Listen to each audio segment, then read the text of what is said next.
सो welcome back student. Dear student, आज हम कक्षा 9 हिंदी क्षितिज पार्ट 2 लहासा की ओर बढ़ेंगे। तो चलिए फिर शुरू करते हैं। सो स्टूडेंट, ये एक यात्रा वृत्तांत है जो लेखक राहुल जी द्वारा रचित है, जो चीन से लेकर तिब्बत की यात्रा तक का जो सफ़र है, उस सफ़र को लेखक ने किस प्रकार उसका वर्णन किया है इस यात्रा वृत्तांत में दिया गया है। तो चलिए स्टूडेंट, फर्स्ट हम राहुल सांकृत्यायन जी का जीवन परिचय पढ़ेंगे, ठीक है। उसके बाद चैप्टर पढ़ेंगे।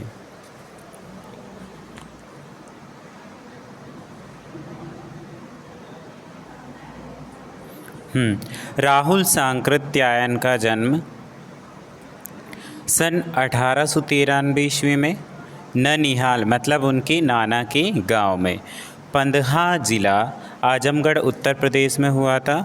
उनका पैतृक गांव मतलब इनके पिताजी वाला गांव कनेला था। उनका मूल नाम केदार पांडे था। उनकी शिक्षा काशी, आगरा और लाहौर में हुई। सन 1930 में उन्होंने श्रीलंका जाकर बौद्ध धर्म ग्रहण कर लिया। तब से उनका नाम राहुल सांकृत्यायन हो गया, ठीक है। जैसे इन्होंने बौद्ध धर्म ग्रहण किया तब से इनका नाम क्या हो गया, राहुल सांकृत्यायन। राहुल जी पाली, प्राकृत, अपभ्रंश, तिब्बती, चीनी, जापानी, रूसी सहित अनेक भाषाओं के जानकार थे। उन्हें महापंडित कहा जाता था। उनका देहवासन मतलब इनकी मृत्यु कब हुई, 1963 में इनकी मृत्यु हो गई। राहुल सांकृत्यायन ने उपन्यास, कहानी, आत्मकथा, यात्रा वृत्तांत, जीवनी, आलोचना, शोध अनेक विधाओं में साहित्य सृजन किया मतलब रचनाएं लिखी। इतना ही नहीं, उन्होंने अनेक ग्रंथों का हिंदी में अनुवाद भी किया। मेरी जीवन यात्रा जिसके 6 भाग हैं, दर्शन दिग्दर्शन, 22वीं सदी, वोल्गा से गंगा, भागो नहीं दुनिया को बदलो, दिमागी गुलामी, घुमक्कड़ शास्त्र आदि उनकी प्रमुख कृतियां हैं।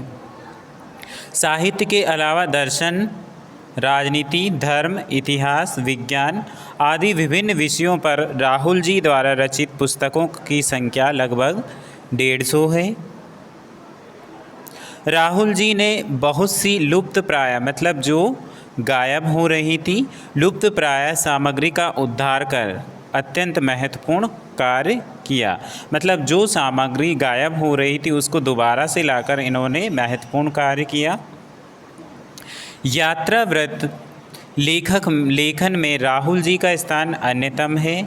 उन्होंने घुमक्कड़ी का शास्त्र रचा और उससे होने वाले लाभों का विस्तार से वर्णन करते हुए मंजिल के स्थान पर यात्रा को ही घुमक्कड़ का उद्देश्य बताया। घुमक्कड़ का मतलब होता है घूम घूम कर, ठीक है।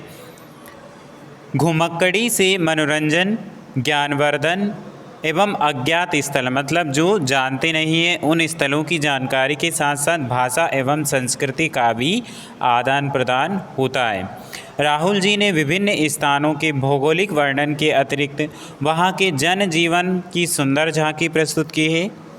संकलित अंश राहुल जी की प्रथम तिब्बत यात्रा है मतलब ये जो चैप्टर है वो राहुल जी की प्रथम तिब्बत यात्रा से लिया गया है, जो उन्होंने कब की थी, सन 1929 से 30 ईस्वी में नेपाल के रास्ते की थी, ठीक है। उस समय भारतीयों को तिब्बत यात्रा की अनुमति नहीं थी, इसलिए उन्होंने यह यात्रा एक भिख मंगे के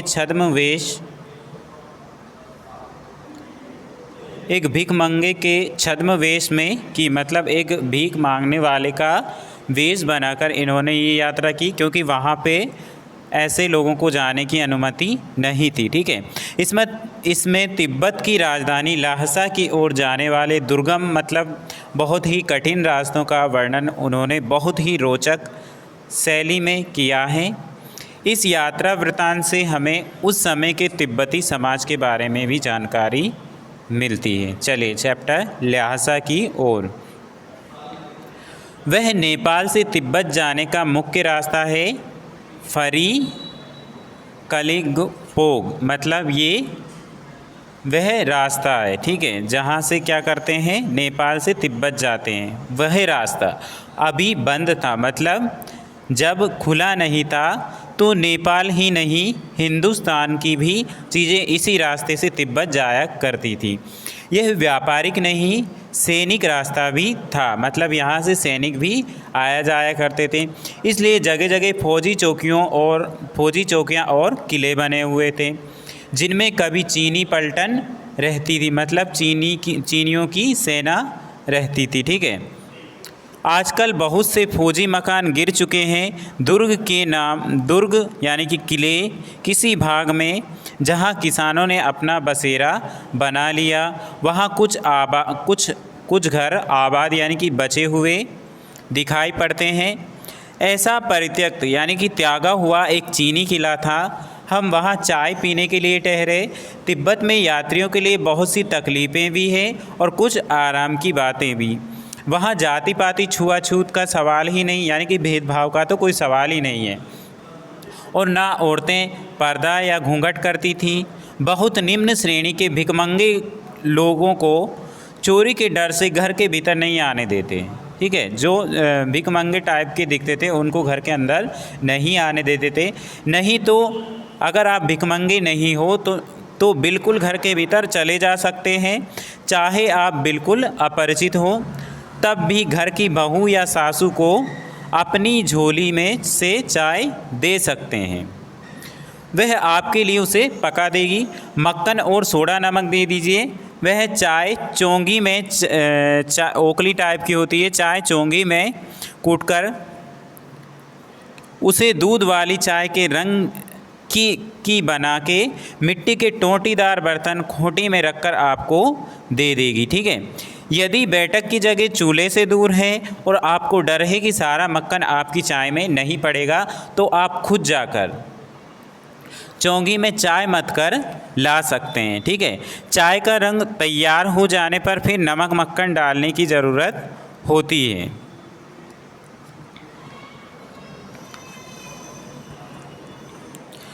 परित्यक्त मतलब त्यागे हुए उस चीनी के किले से जब हम चलने लगे तो एक आदमी राहदारी मांगने आया, ठीक है।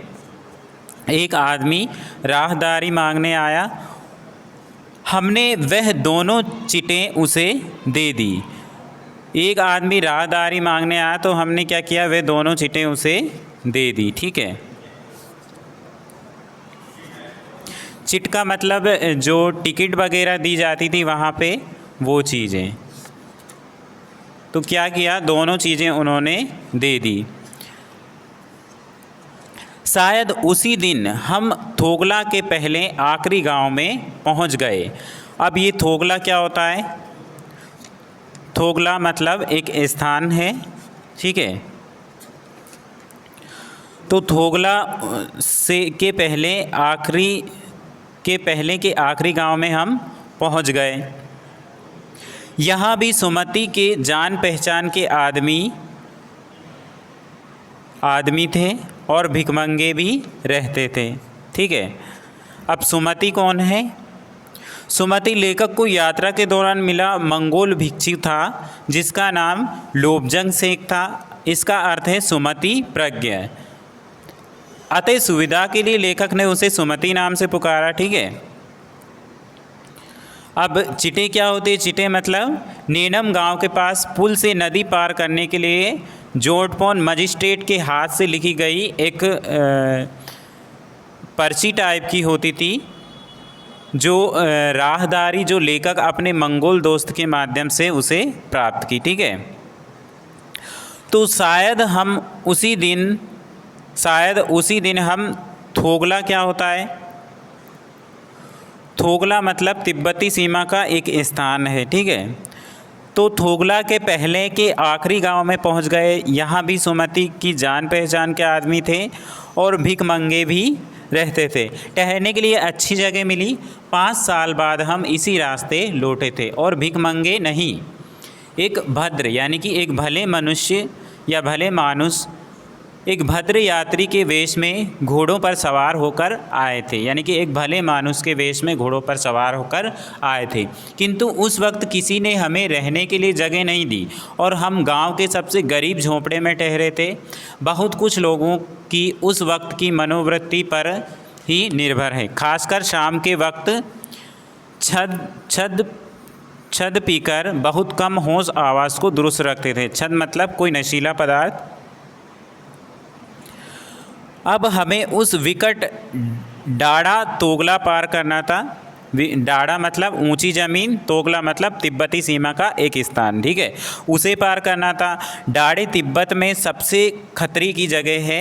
16-17 हज़ार फीट ऊंचाई होने के कारण उनके दोनों तरफ मीलों तक कोई गांव भी दिखाई नहीं देते थे। नदियों के मोड़ और पहाड़ों पर कोनों के कारण बहुत दूर तक आदमी को देखा नहीं जा सकता है। डाकुओं के लिए यही सबसे अच्छी जगह है।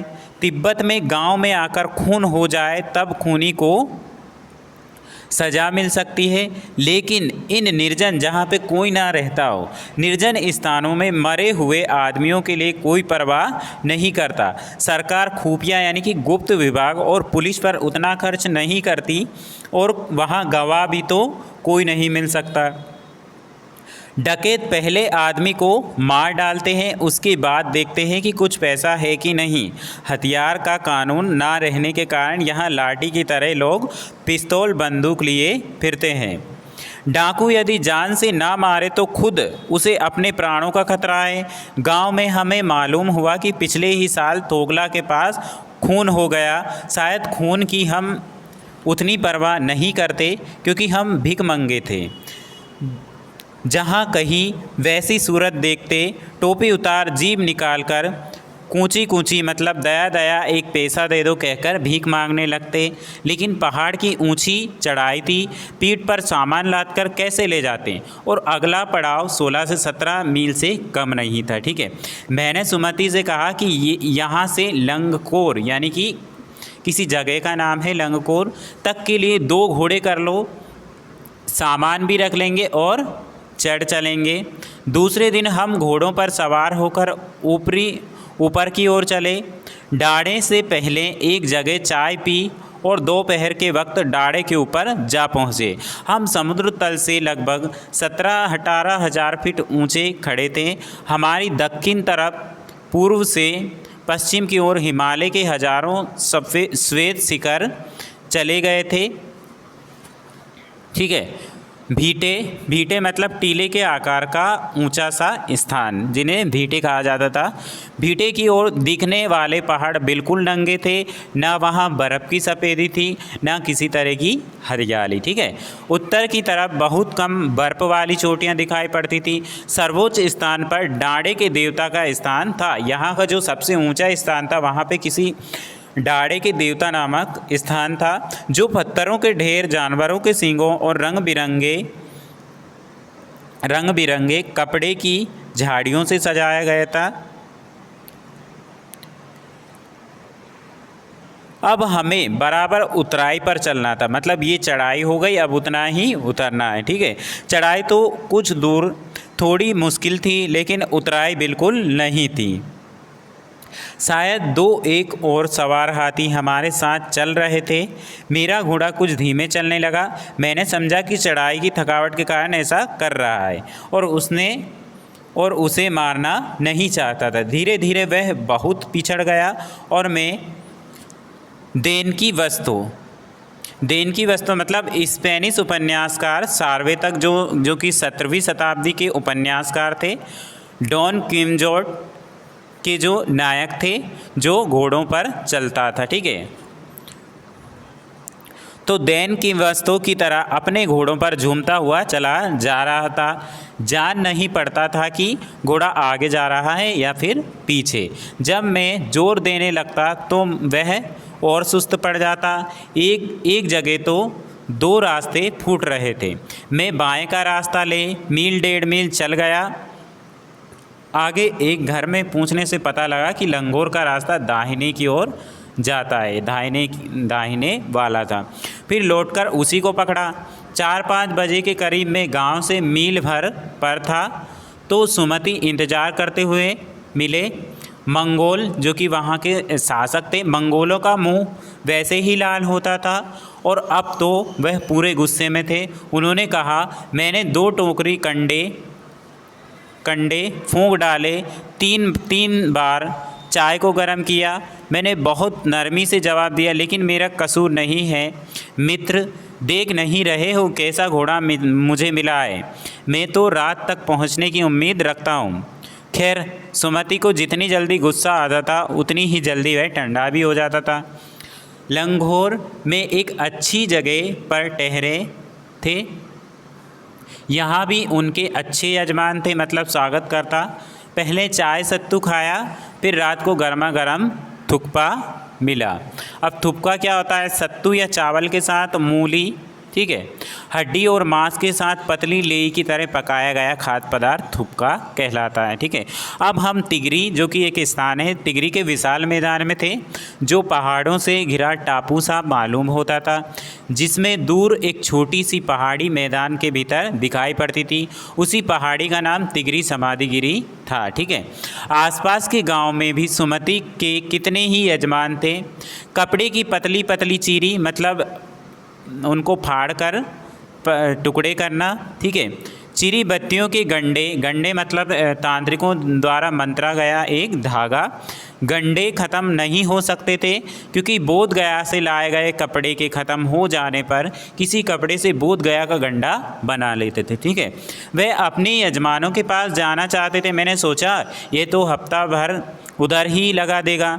मैंने उनसे कहा कि जिस गांव में ठहरना हो उसमें भले ही गंडे बांट दो, मगर आसपास के गांव में मत जाओ, इसलिए मैं तुम्हें लहसा पहुँच कर रुपये दे दूंगा, ठीक है।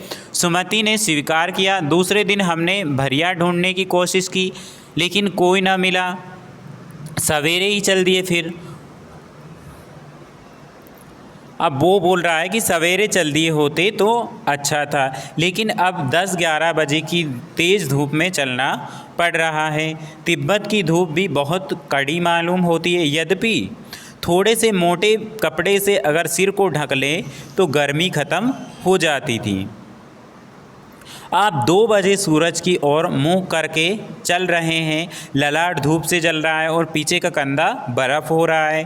फिर हमने पीठ पर अपनी अपनी चीज़ें लादी, डंडा हाथ में लिया और चल पड़े। यद्यपि सुमति के परिचित तिगरी में भी थे, लेकिन वह एक और यजमान से मिलना चाहते थे, इसलिए आदमी मिलने का बहाना कर शेखर विहार की ओर चलने लगे, जो कि एक स्थान था, ठीक है। तिब्बत की ज़मीन बहुत अधिक छोटे बड़े जागीरदारों में बटी थी। इन जागीरों का बहुत हिस्सा मठों यानी कि विहारों के हाथ में है। अपनी अपनी जागीर में हर एक जागीरदार कुछ खेती खुद भी कराता था, जिसके लिए एक मजदूर बेगार या फिर मजदूरी में मिले जाते थे। खेती का इंतज़ाम देखने के लिए वहाँ कोई भिक्षु यानी कि जो जैन धर्म के उपदेशक होते हैं उन्हें बौद्ध धर्म के उपदेशक होते हैं उन्हें भिक्षु कहा जाता था। कोई भिक्षु भेजा जाता था जो जागीर के आदमियों के लिए राजा ज़्यादा से कम नहीं होता था, मतलब वे एक प्रकार का राजा के समान होता था। शेखर की खेती के मुखिया भिक्षु नस्से बड़े भद्र पुरुष थे, मतलब बिल्कुल सीधे साधे भोले भाले पुरुष थे। वह बहुत प्रेम से मिले। हालांकि उस वक्त मेरा भेष ऐसा नहीं था कि उन्हें कुछ भी ख्याल करना चाहिए था। यहाँ एक अच्छा मंदिर था जिसमें कुंजर बुद्ध वचन अनुवाद की हस्तलिखित 103 पोथियाँ रखी हुई थी। मेरा आसन भी वहीं लगा था। वह बड़े मोटे कागज़ पर अच्छे अक्षरों में लिखी हुई थी। एक पोथी 15-15 शेर से कम की नहीं रखी होगी। सुमति ने फिर आसपास अपने यजमानों के पास जाने के बारे में पूछा। मैं अब पुस्तकों के भीतर था, इसलिए मैंने उन्हें जाने के लिए कह दिया। दूसरे दिन वह गए। मैंने समझा था 2-3 दिन लगेंगे, लेकिन वह उसी दिन दोपहर बाद चले आए। तिगरी गांव वहां से बहुत दूर नहीं था। हमने अपना अपना सामान पीठ पर उठाया और भिक्षु नस्से से विदाई लेकर चल पड़े। तो स्टूडेंट, ये आपका चैप्टर यहीं पे समाप्त होता है, ठीक है। चलिए, बाय।